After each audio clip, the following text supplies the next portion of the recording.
तो hello everyone, कैसे हैं। Let's start the new topic, bag and mask ventilation. आज का टॉपिक रहने वाला है बैग एंड मास्क वेंटिलेशन। आपको इस पिक्चर्स में दिख रहा होगा, एक बैग है और एक मास्क है, और इन दोनों की मदद से हम पेशेंट को वेंटिलेट कर रहे हैं। वेंटिलेट मीन्स वेंटिलेशन कर रहे हैं, मतलब कि पेशेंट को ऑक्सीजन प्रोवाइड कर रहे हैं। तो वेंटिलेशन आपने पढ़ा होगा। वेंटिलेशन का मतलब होता है ऑक्सीजन को इनहेल करना और CO2 को एक्सहेल करना, उसको हम वेंटिलेशन कहते हैं।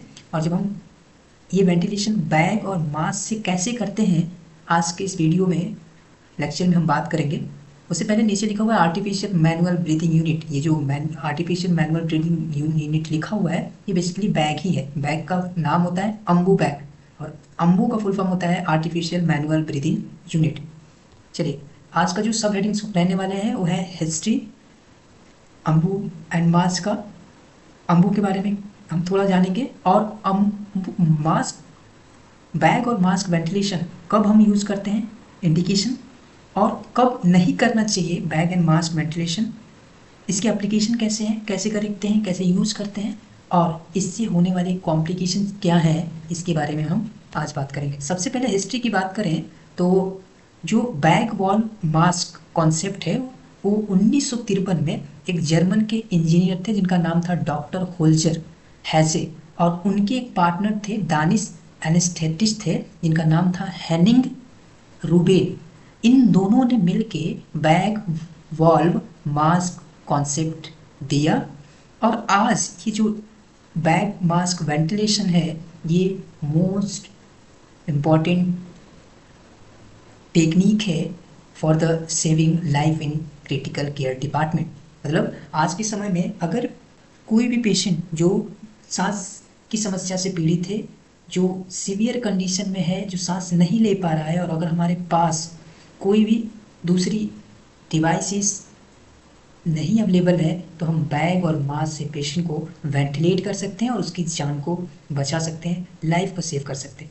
Ambu bag remains a critical life saving device in medical practice world wide due to the its simplicity.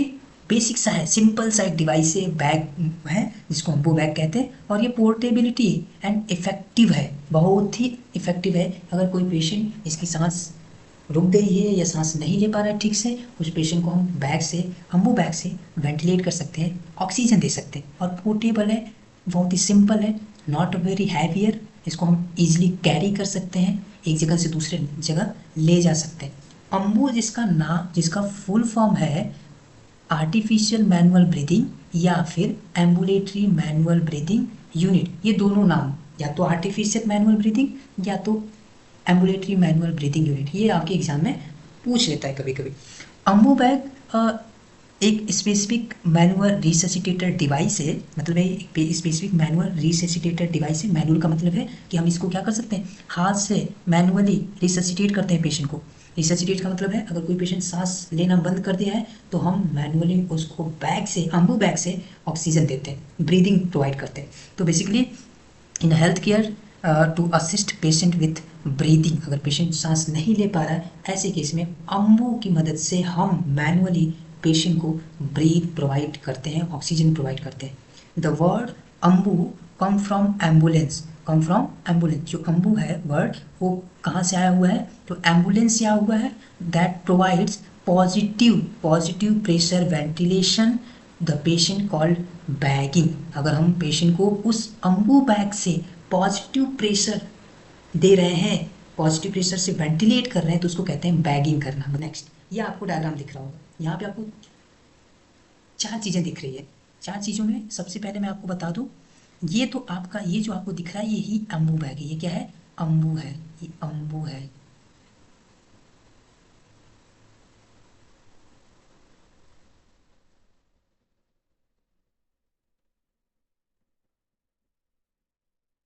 ये है आपका अम्बू, और अम्बू के साथ जो अटैच्ड है वो है आपका मास्क। क्या है, मास्क आपका अटैच्ड है। तो ये बेसिकली मास्क, ये आपका मास्क, और ये आपका रिजर्वायर बैग रिजर्व करता है एक्स्ट्रा ऑक्सीजन को, एंड ये है आपका ऑक्सीजन ट्यूब, अगर आपके पास ऑक्सीजन है तो ऑक्सीजन कनेक्ट कर सकते हैं। If you have no oxygen so you will without oxygen, अगर आपके पास ऑक्सीजन नहीं है तब भी आप पेशेंट को वेंटिलेट कर सकते हैं। अगर आपके पास ऑक्सीजन की कोई भी व्यवस्था नहीं है, आपके पास कोई सिलेंडर्स नहीं है, सेंट्रल पाइपलाइन सप्लाई नहीं है, तो आप बिना ऑक्सीजन के भी पेशेंट को वेंटिलेट कर सकते हैं, ब्रीथिंग प्रोवाइड कर सकते हैं। तो इसके लिए आपको यहाँ पे दिख रहा होगा, एक है इनलेट वॉल होता है यहाँ पे, जो इसके पार्ट्स है वो, उसमें एक इनलेट वॉल, रिजर्वायर, अगर आप यहाँ से ऑक्सीजन दे रहे हैं पेशेंट को, ये ऑक्सीजन जा रहा है, तो पेशेंट को ऑक्सीजन ये जब जाता है तो ये ऑक्सीजन जो है वो पेशेंट को जाने के बाद और पेशेंट द्वारा एक्सहेल किया हुआ या बचा हुआ जो ऑक्सीजन है, यह ऑक्सीजन वापस इस रिजर्वायर बैग में क्या होता है, इस रिजर्वायर बैग में वापस चला आता है।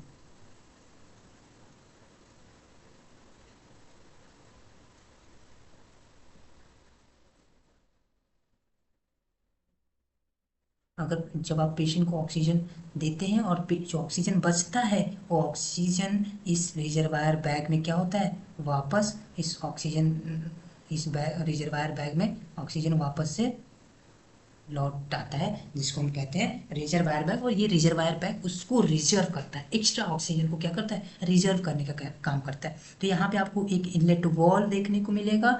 और जब आपके पास ऑक्सीजन नहीं हो, अगर आपके पास ऑक्सीजन नहीं है तो तब तब जो है जो ऑक्सीजन होगा वो इसी इसी इनलेट वॉल्व के थ्रू इस बैग में क्या होगा, जाएगा। ये जो आपका एयर होगा, ऑक्सीजन नहीं कह सकते वहाँ पे, हम क्या कह सकते हैं, एयर कह सकते हैं।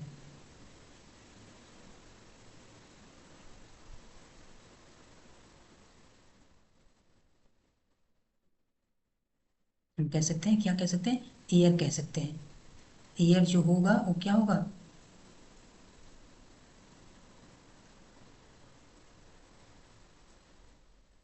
एयर जो होगा वो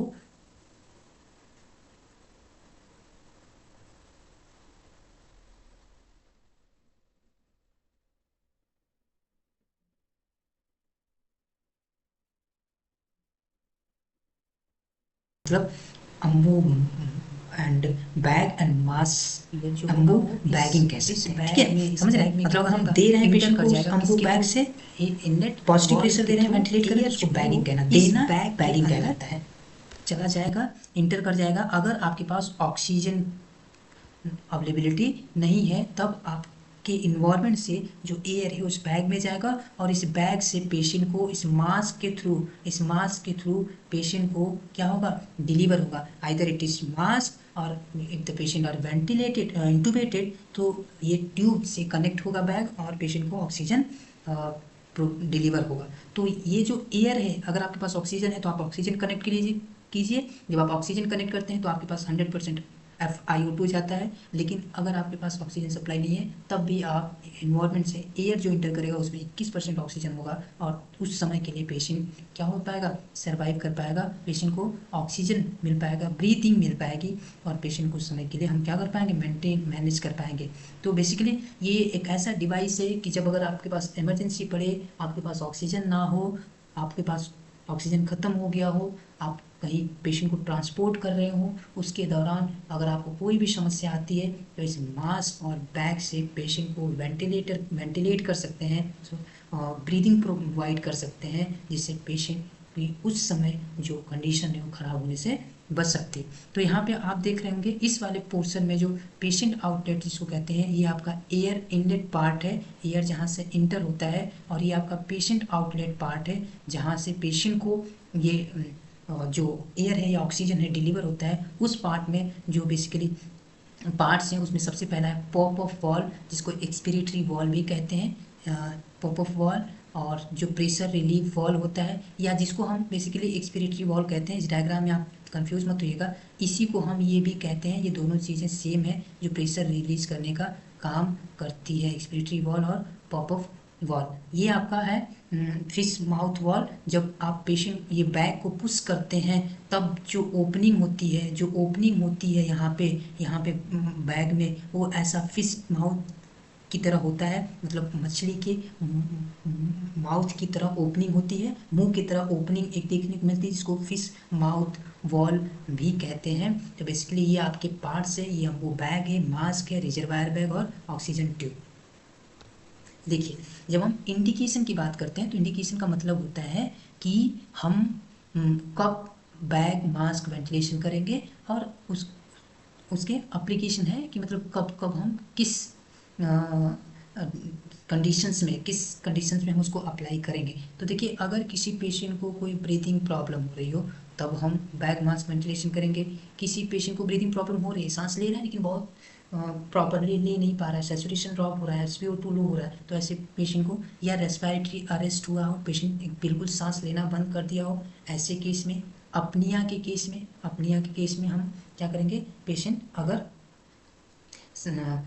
बिल्कुल अनकॉन्शियस हो गया हो और सांस नहीं चल रही हो, तब रेस्पिरेटरी अरेस्ट का मतलब है कि सांस काम नहीं कर रही है, बाकी चीज़ें काम कर रही है लेकिन सांस वाले जो ऑर्गन्स है वो काम नहीं कर रहे हैं, उसको रेस्पिरेटरी अरेस्ट। और अगर अपनिया है, पेशेंट अनकॉन्शियस है, हार्ट रेट रुक गया है, पेशेंट सांस नहीं ले पा रहा, ऐसे पेशेंट को भी हम कर सकते हैं। एयरवे ऑब्स्ट्रक्शन हो, अगर कोई एयरवे ऑब्स्ट्रक्शन हो गया है, उसकी वजह से भी सांस प्रॉपर नहीं ले पाएगा पेशेंट, ऐसे केस में हम बैक मास्क वेंटिलेशन करेंगे। बिफोर एंड आफ्टर प्रोसीजर, कैसा प्रोसीजर, अगर पेशेंट इमरजेंसी में आया और पेशेंट को नीड है, सैचुरेशन मेंटेन नहीं कर रहा है और नीड है इंटूबेट करने की, तो ऐसे केस में पेशेंट को इंटूबेट करने से पहले हम बैग मास्क वेंटिलेट करते हैं, पेशेंट को ऑक्सीजन प्रॉपरली बैग के थ्रू प्रोवाइड करते हैं, और कुछ देर जो समय लगना होता है इंटूबेशन में उसको मैनेज करता है जो हम ऑक्सीजन दिए होंगे। तो बेसिकली इन कंडीशंस में हम इसको इंडिकेशंस के लिए हम यूज़ करते हैं बैग मास्क वेंटिलेशन। ये इमरजेंसी सेटिंग्स में हो सकती हैं, जैसे CPR में हो सकता है इसका यूज़, कार्डियक अरेस्ट किसी पेशेंट को हुआ है, सांस नहीं चल रही है, इन हॉस्पिटल ICUs में, ऑपरेटिंग रूम्स में, ट्रांसपोर्टिंग पेशेंट, अगर किसी पेशेंट को हम ट्रांसपोर्ट कर रहे हैं एक जगह से दूसरी जगह, तो क्या होता है, वेंटिलेशन की ज़रूरत होती है। Contraindication of bag mask ventilation means कब हम यूज़ नहीं कर सकते, मतलब बैग मास्क वेंटिलेशन हम यूज़ नहीं कर सकते, नहीं करना है। तो अगर आपको नहीं करना वाली की बात करें तो ऐसा ऐसा कोई भी बहुत बड़ा केसेस नहीं देखने को मिलते हैं जहाँ पे हम यूज़ नहीं करते हैं। बेसिकली कुछ ऐसे कंडीशंस हैं, आपको यहाँ पे दिख जाएगा, जिसमें हमें यूज़ नहीं करना चाहिए, लेकिन ऐसा बहुत रेयरली देखने को मिलता है, ऐसे कंडीशंस बहुत रेयरली देखने को मिलते हैं। इसीलिए हमेशा जो भी अगर इमरजेंसी ऐसी आती है तो बैग मास्क वेंटिलेशन यूज़ होता है। लेकिन जिसमें यूज नहीं होते वो ऐसा है, जैसे आप लोग यहाँ पे लिखा होगा, नो, लिखा है कि no any specific contraindication for bag mask ventilation, कोई स्पेसिफिक कंट्राइंडिकेशन नहीं। लेकिन अगर ऐसा हुआ कि किसी पेशेंट को डायफ्रामेटिक हार्निया है, हार्निया आप कई प्रकार के होते हैं, उसमें से एक टाइप होता है जिसको हम एक उसमें से एक टाइप होता है जिसको हम डायफ्रागमेटिक हार्निया बोलते हैं। अच्छा,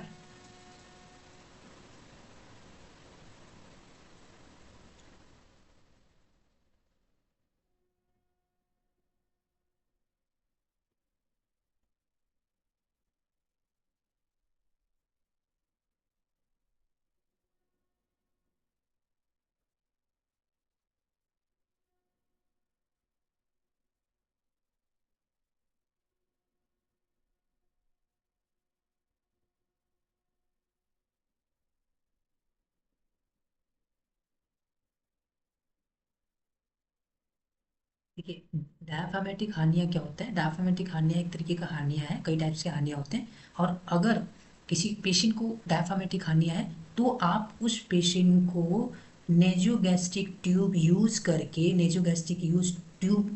यूज करके आप पेशेंट को बैग मास्क वेंटिलेशन कर सकते हो, कोई दिक्कत नहीं है।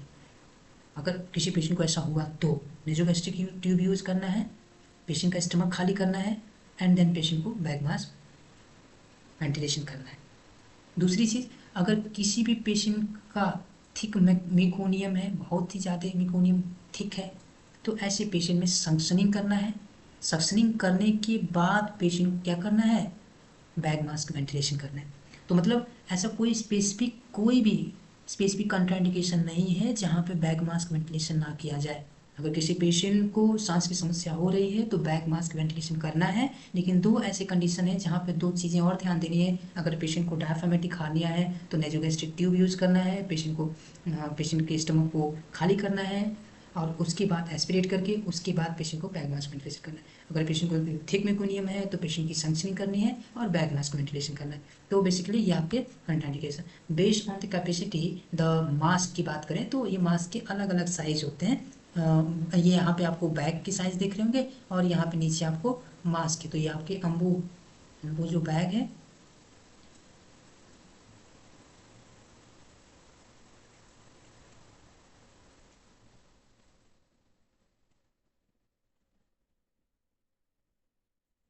ये आपका अम्बू और ये आपका मास्क, ये आपका क्या हो गया, मास्क हो गया। तो बेसिकली यहाँ पे आपको एडल्ट में 1000 ml का बैग और चाइल्ड में 750 से 500 ml का, और इन्फेंट्स बेबी में 250 ml का भी बैग देखने को मिल जाएगा। अलग अलग साइज़ है एज के रिगार्डिंग, एज के बेस्ड ऑन एज जो कैपेसिटी होती है बैग की अलग अलग यूज़ करते हैं। ठीक है, यहाँ पे आपको मास्क के देख सकते हैं। मास्क जो होता है वो बेसिकली सिलिकॉन रबर का बना होता है, बैग भी सिलिकॉन रबर का ही बना होता है।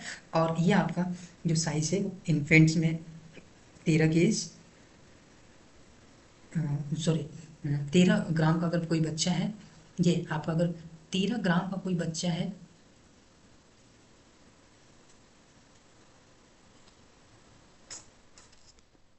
नहीं, ये आपका सबसे पहला 0 नंबर जो इन्फेंट में यूज होता है, इसका जो वेट होता है, मास का वेट होता है वो 13 ग्राम होता है। दूसरा 1 नंबर जो साइज है मास का वो 1 नंबर है जो इन्फेंट में यूज होता है, लेकिन इसका जो वेट है वो 26 ग्राम है। 2 नंबर जो कि बच्चों में यूज होता है और इसका जो वेट है वो 41 ग्राम। और तीसरा 3 नंबर जो होता है वो बच्चों में ही यूज होता है, इसका वेट 54 ग्राम होता है। चौथा जो कि एडल्ट में यूज होता है, चौथा 4 नंबर, और बच्चों में भी कभी कभी यूज होता है।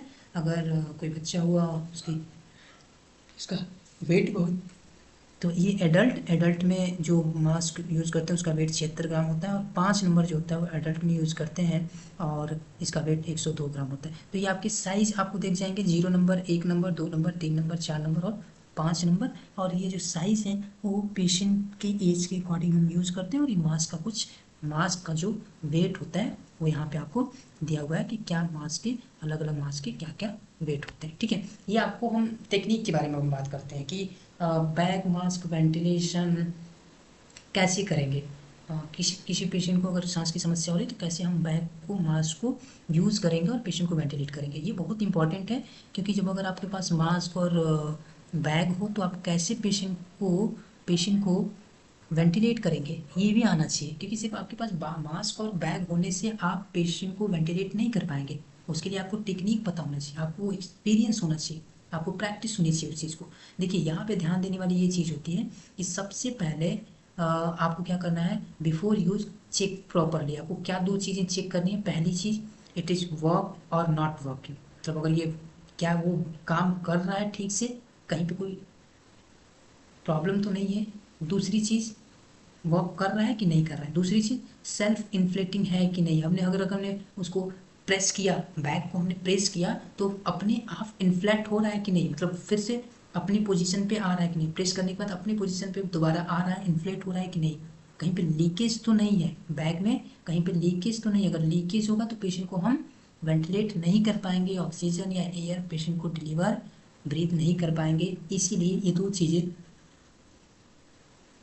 हमेशा ध्यान देनी है। ठीक है, टू, अच्छा उसके बाद आपको क्या करना है, to make a seal. Seal का मतलब होता है आप पेशेंट के माउथ के अराउंड जो होता है एक पैकिंग बनानी होती है। पैकिंग किस टेक्निक से बनानी होती है, तो दो टेक्निक होती है। एक होता है C&E टेक्निक, आपके फिंगर से बनाना होता है, आपके दोनों हाथों का यूज करके उस बनाना होता है।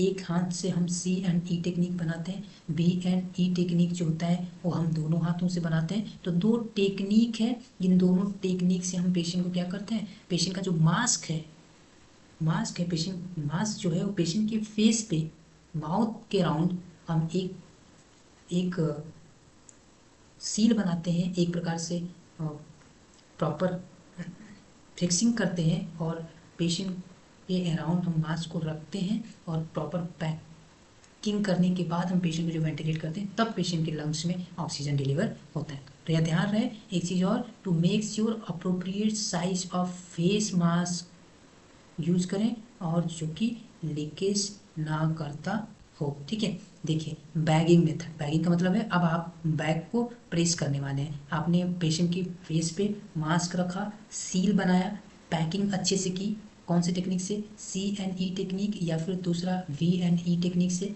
आपने पेशेंट की फेस पे मास्क रख लिया। अब आपको बैक को प्रेस करना है, मतलब बैगिंग करना है जिसको कहते हैं। तो बैगिंग में ध्यान रखना है क्या पेशेंट एडल्ट है कि चाइल्ड है कि इन्फेंट है। पहले तो आपको एज डिफ्रेंशिएट करना है।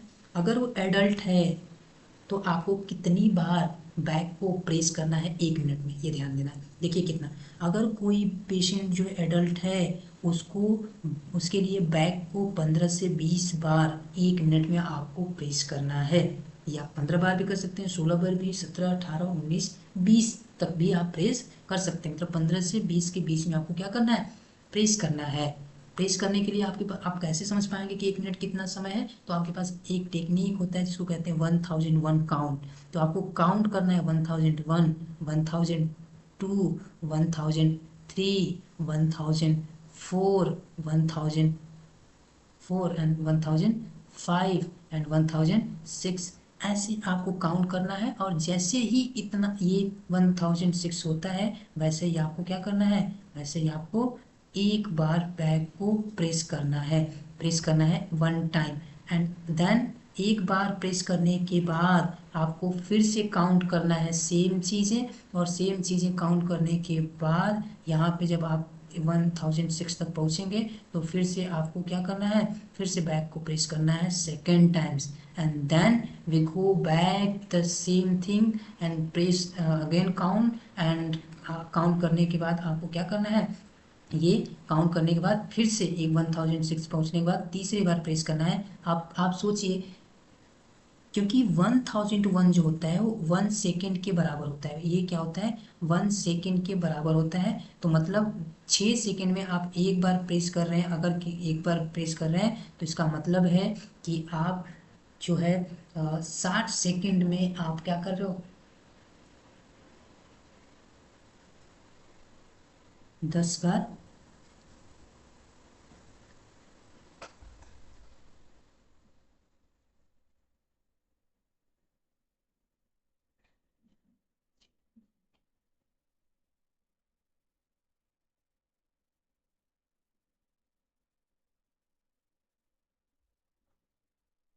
ठीक है, उसके बाद अगर पेशेंट बच्चा है, चाइल्ड है, तब आपको काउंट करना है 1001, 1002, 1003, 1004, मतलब 1004 और 1005। और उसके बाद फिर से क्या करना है, पेशेंट को एक बार बैक को प्रेस करना है। और ये बच्चों में जो रेशियो होना चाहिए वेंटिलेशन का, मतलब बैक को प्रेस करने का, वो 20 से 25 ब्रीथ पर मिनट होना चाहिए। मतलब 20 से 25 बार आपको बैक को क्या करना है, प्रेस करना है, वेंटिलेशन देना है। अगर बच्चा हुआ तो बच्चे के लिए आपको क्या करना है, बच्चे के लिए आपको सीक्वेंस यूज करना है 1001, 1000। इन्फेंट हुआ तो उसके लिए यूज करना है 1001, 1002, 1003, 1004। और उसका जो एक एवरेज होना चाहिए 1 मिनट में, वो होना चाहिए 25 से 30 बार। 25 से 30 बार आपको क्या करना है, बैक को प्रेस करना है। जब आप इतनी बार बैक को प्रेस करेंगे तब तो मतलब 4 काउंट करते ही,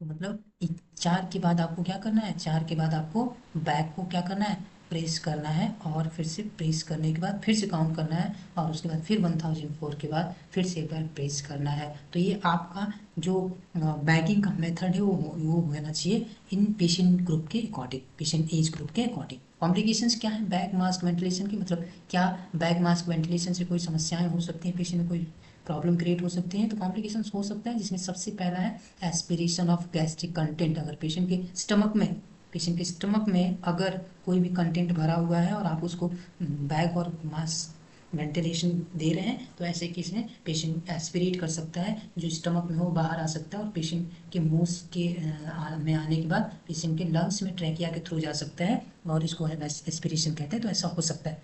दूसरा, हाइपोवेंटिलेशन हो सकता है। अगर आप बहुत धीरे दे रहे हैं पेशेंट को, तो ऐसे पेशेंट में ऑक्सीजन की कमी हो सकती है, पेशेंट हाइपोवेंटिलेट हो सकता है। अगर आप बहुत तेज़ी से दे रहे हैं पेशेंट को, बार बार बार बार बार बार दे रहे हैं, जितना रेट है उससे ज़्यादा दे रहे हैं, तो वैसे केस में आपको हाइपर वेंटिलेशन देखने को मिलेगा। और जिसमें अगर आप बार बार ऑक्सीजन दे रहे हैं तो CO2 वॉश आउट होगा।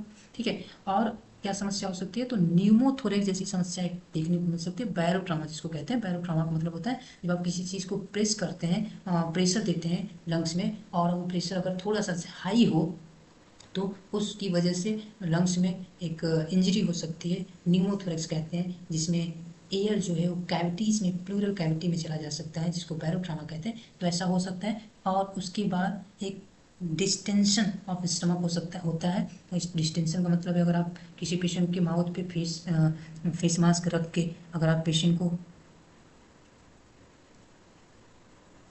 किसी पेशेंट के माउथ पे फेस मास्क रख के वेंटिलेट कर रहे हैं, ऑक्सीजन दे रहे हैं, ब्रीथ प्रोवाइड कर रहे हैं, तो ऐसे केस में जो ऑक्सीजन है वो लंग्स में तो जा ही रहा है, उसके अलावा अलावा स्टमक में भी जा रहा है। तो अगर स्टमक में जाएगा तो पेशेंट का जो स्टमक है वो डिस्टेंट हो जाएगा, और ऐसा बैग मास्क वेंटिलेशन में देखने को मिलता है। तो कुछ कॉम्प्लिकेशंस हैं जो बेसिकली देखने को मिल सकते हैं अगर आप बैग मास्क वेंटिलेशन कर रहे हैं। तो ध्यान रखना है, इफ़ नो इम्प्रूवमेंट चेक, अगर आप वेंटिलेशन कर रहे हैं किसी पेशेंट को और बैग के थ्रू, मास्क के थ्रू, अगर जैसे यहाँ पे आपको मास्क दिख रहा होगा और यहाँ पे आपको बैग दिख रहा होगा, अगर आप किसी भी पेशेंट को बैग मास्क वेंटिलेशन कर रहे हैं तो और उसमें इम्प्रूवमेंट नहीं हो रहा है, तो आपको चेक करना है सील मतलब कि आपने जो फेस मास्क माउथ पे रखा है वो प्रॉपर पेशेंट के फेस पे पैक्ड है या नहीं, मतलब प्रॉपर कहीं से लीकेज तो नहीं हो रहा है, मास्क प्रॉपर पेशेंट के मुंह पे, माउथ पे प्रॉपर बैठा हुआ है कि नहीं।